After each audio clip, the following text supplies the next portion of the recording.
Dia pikir gitu, dia paling hebat. Kenapa gue mengangkat cerita gue gagal nikah itu? Karena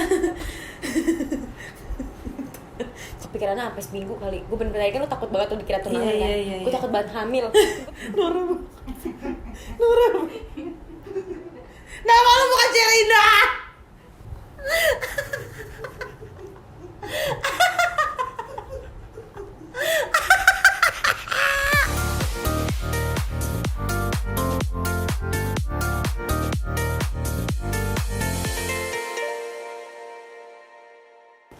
Pertama kali gue Ini pacar pertama bukan? Oh bukan pacar pertama berarti kan? Sebenarnya kalau cinta-cinta monyet tuh pas gue SD, cinta-cinta monyet gue tuh pas SD, gue deket dari kelas 2 sampai kelas 6 SD. 2 SD. Di kelas 2 SD dia udah suka sama gue, kita satu kelas. Selalu satu kelas sampai kelas 6? Nggak selalu satu kelas, tapi kita kayak selalu barengan gitu. Nyokapnya dia teman sama nyokap gue kan kalau anak SD kayak selalu dianterin. Terus gue tuh naik jemputan, jadi kayak abis nganterin gue, nganterin dia gitu. Jadi kayak, dan dia juga ganteng gitu dulu. Terus kayak pas zaman-zaman gue kelas 4 tuh ada pertualangan Sherina.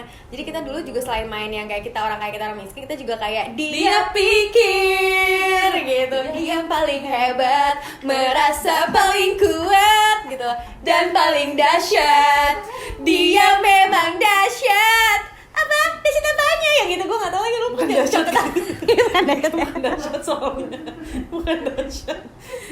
Jadi kamu dahsyat hancur. Dia emang jago sih. Dia emang jago. Dia emang jago. Aku guru. Kenapa jadi dahsyat? Kan ada dahsyatnya deh. Dia memang Dahsyat. Tetep. dahsyat apa? Lanjutannya apa? Pokoknya gue ditembak gara-gara nonton petualangan Sherina rame-rame. Jadi kayak kita nonton petualangan Sherina di bioskop. Ditemenin nyokap nggak? Oh iya. Iya kan? Ya, nyokap gue di barisan atas. Oh iya. Kita di bawah-bawah sama satu geng kayak rame, pakai botol minum dikalungin. Nyokapnya hebat banget ya. Padahal udah dikasih uang tuh pasti sama suami-suaminya. Ya kamu bawa botol minum dari rumah, dikalungin. Yang kalau dibuka terus kayak minumnya kecil doang gitu, tau kan yang botol minum kecil segini. Dan bawa bekal french fries dan mie goreng kotak. Ya tau kan mie gorengnya kalau dingin banget yang kayak dari kotak. Ya, aku kalau nonton film selalu dibawain bekal. Nggak ada tuh minum makan sistagor gitu.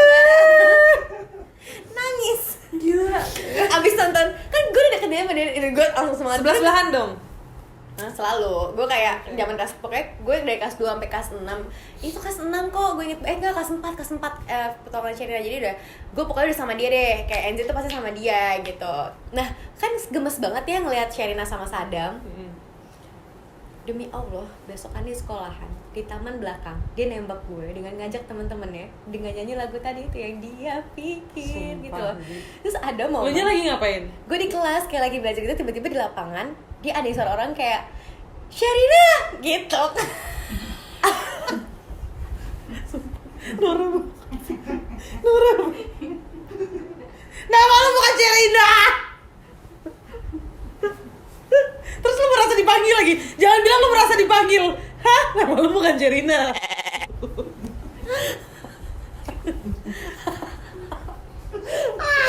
Ada yang manggil aku tuh. Pede banget anjir.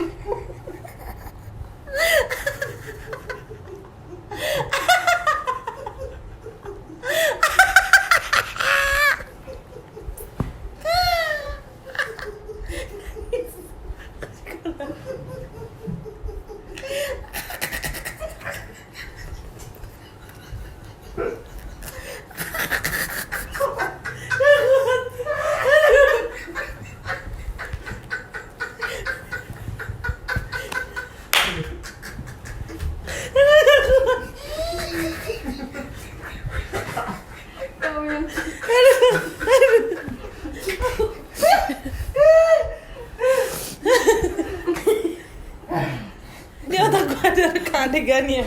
Lo lagi nulis-nulis di buku. Sherina, wah ada yang manggil aku. Itu kan banget ya. Sejak kamu ada manusia.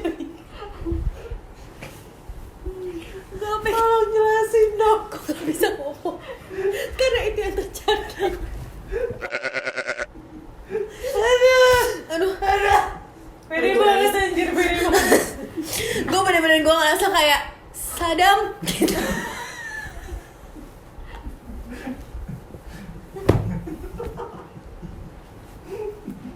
Nah kelas 6 itu pertama kali gue ciuman itu sebenarnya gue pertama kali kissing itu SMP kelas 3 sama mantan gue yang berdubuku itu tuh, dia pertama kali nyium gue.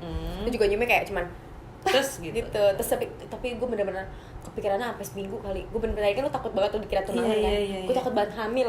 Gue dulu tuh mikir kayak bener-bener kayak gue bener-bener pergaulan bebas gitu loh. Ngasanya kayak udah rebel banget nih, gue rebel udah banget, ngelewatin batas banget nih gitu ya. Parah kayak lo nggak Aceh banget gitu. kayak gue nakal banget gitu. Cuma pas yang SD itu juga tadi ada momen-momen kayak dia berusaha untuk nyium pipi gue yang kayak gitu-gitu. Aduh, ada tuh. Ada kayak dicium pipinya terus yang kayak malu-malu terus main Di mana tuh sih? Di kelas. Jadi kita main truth order rame-rame. Main truth order rame-rame abis itu nanti Dare-nya itu. Ini cium Enzi terus kayak nggak mau. Wah, terus kayak gitu. Sadam gitu kan. Terus kayak Enzi cium jidatnya ini, terus kayak pegang palanya cium jidatnya. Aduh anak pitik gitu. Jadi tapi kayak pertama kali bener-bener first kiss gue ya pas gue zaman kelas 3 SMP itu sih. Itu di Itu di mobil.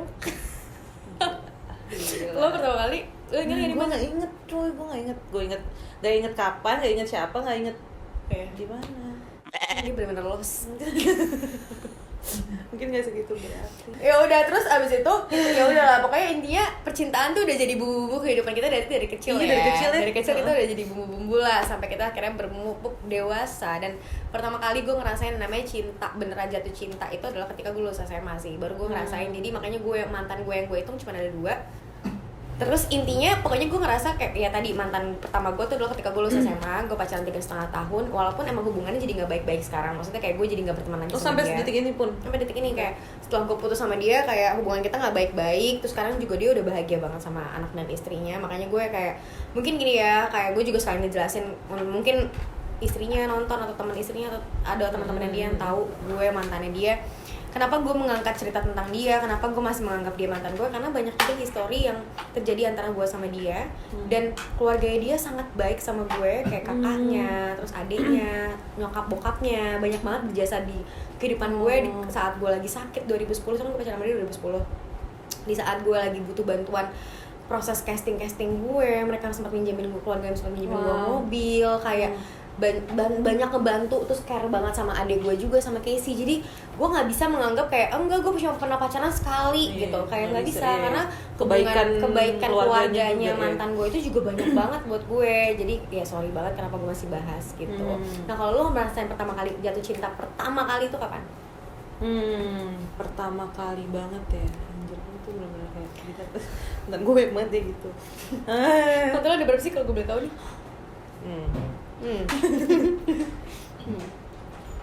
Banyak sih Zi, lebih dari 20? Enggak lebih dari 10?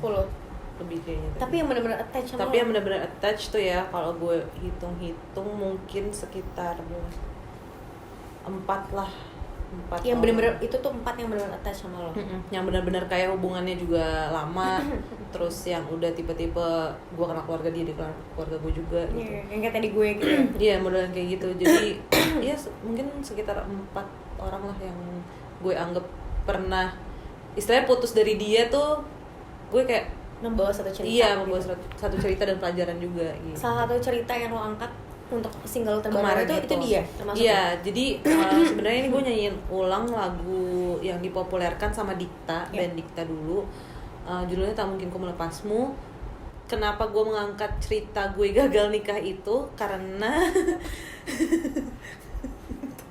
jangan ketawa dong, nih mau serius, masa semua part ketawa sih.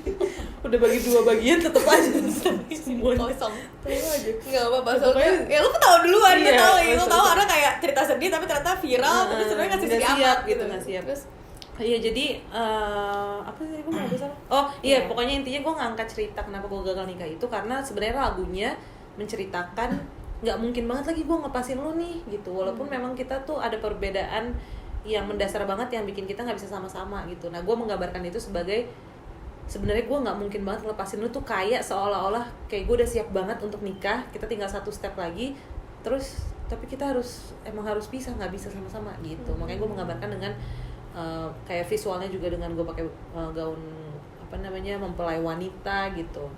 Dan gue ngangkat cerita gagal nikah ini. Sebenarnya selain memang untuk awareness ke single, gue itu ngebuka satu email juga namanya sadlovestory101@gmail.com.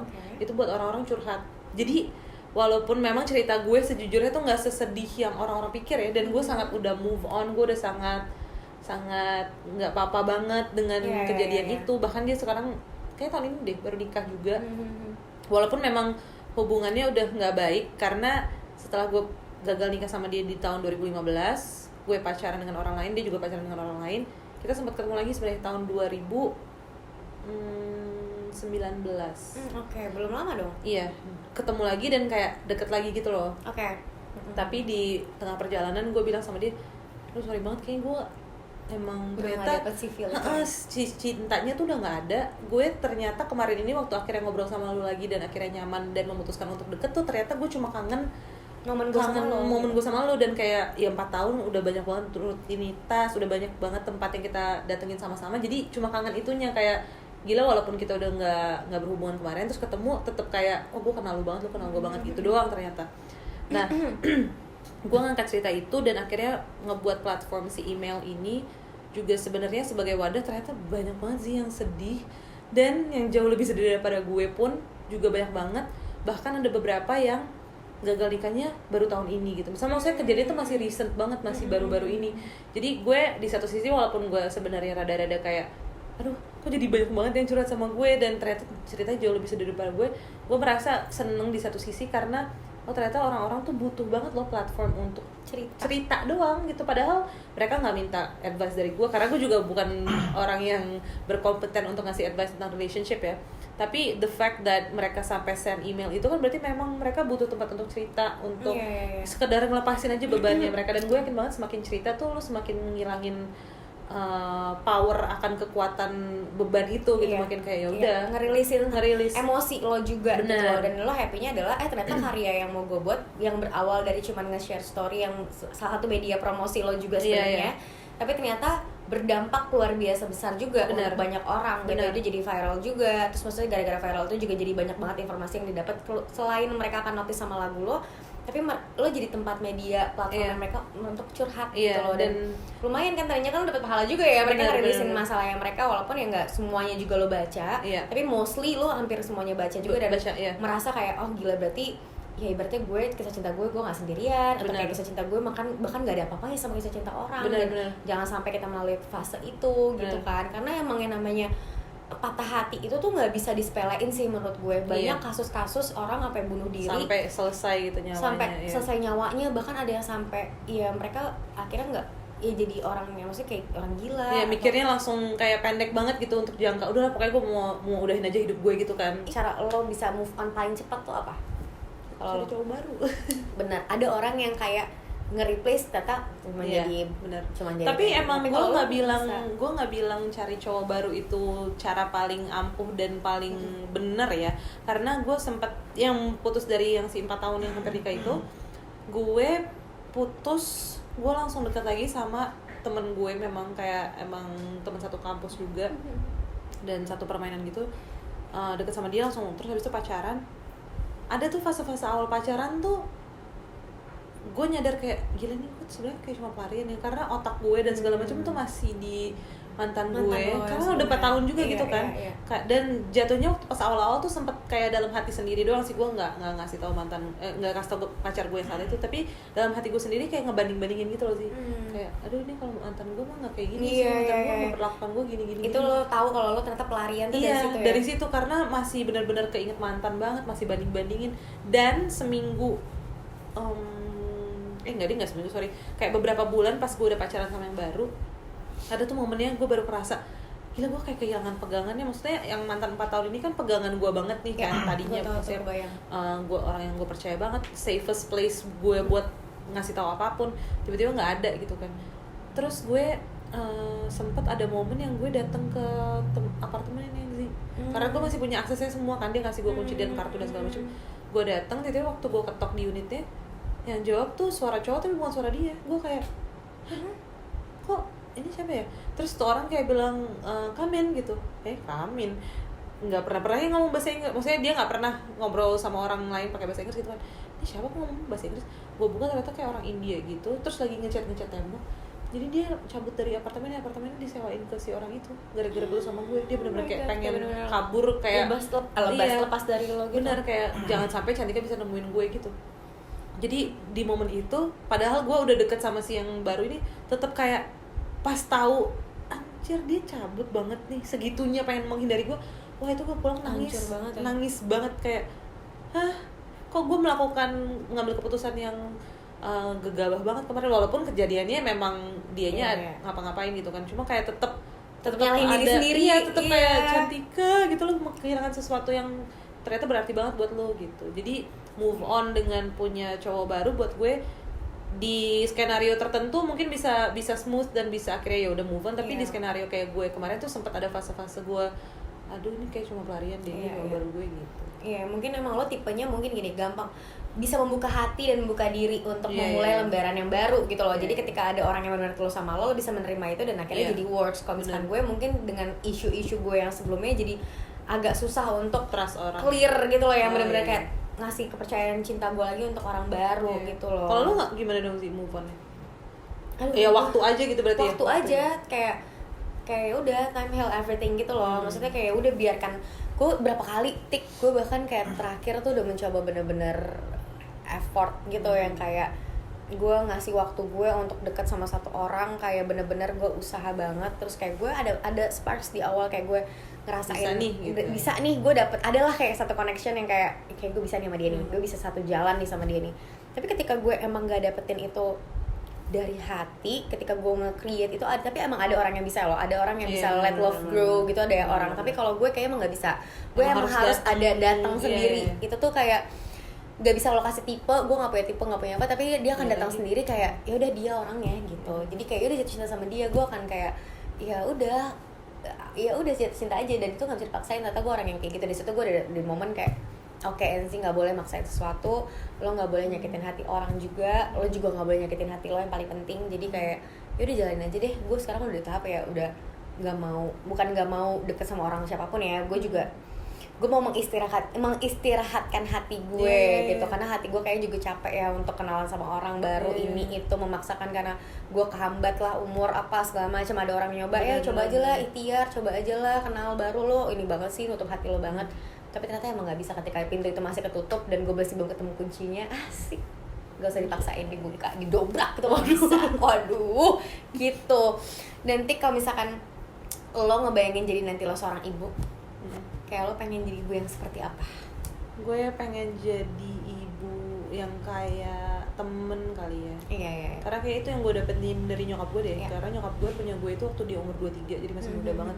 Dan jadinya waktu pas gue remaja, benar-benar udah dia umurnya juga masih muda, dan dia juga tipe yang kayak cerita ke gue apa aja. Mungkin di satu sisi secara parenting mungkin ada hal-hal yang nggak perlu diceritain gitu ya. Cuma kan karena waktu itu dia juga masih muda, dan menurut gue maybe that's the only thing that she knows best, untuk ya ceritain aja karena gue gitu kan, untuk berasa deket sama gue atau ya pengen jadi teman gitu. Mungkin ada beberapa hal yang memang belum saatnya untuk diceritain, tapi gue tidak menyesal itu sama sekali. Dan menurut gue gue jadi banyak belajar, dan pengen jadi mimpi gue juga pengen punya anak yang bisa jadi teman buat gue gitu. Gue pengen jadi tempat yang paling aman untuk dia melakukan kesalahan, untuk dia belajar, untuk dia ngapa-ngapain lah. Dia mau seneng-seneng bisa ajak gue, dia mau sedih-sedih bisa ajak gue, atau dia kayak ngelakuin kesalahan dia bisa cerita sama gue tanpa harus takut gue nya ngejudge dia atau gitu-gitulah. Jadi pengennya sih jadi ibu yang bisa kayak teman buat anakku gitu. Yang open minded lah, yang bisa ngasih keterbukaan itu nomor satu lah gitu. Karena kita adalah jadi orang yang pertama yang tahu ada apa sama anak kita gitu loh. Oke, sekarang kita akan masuk ke mangkok kejujuran.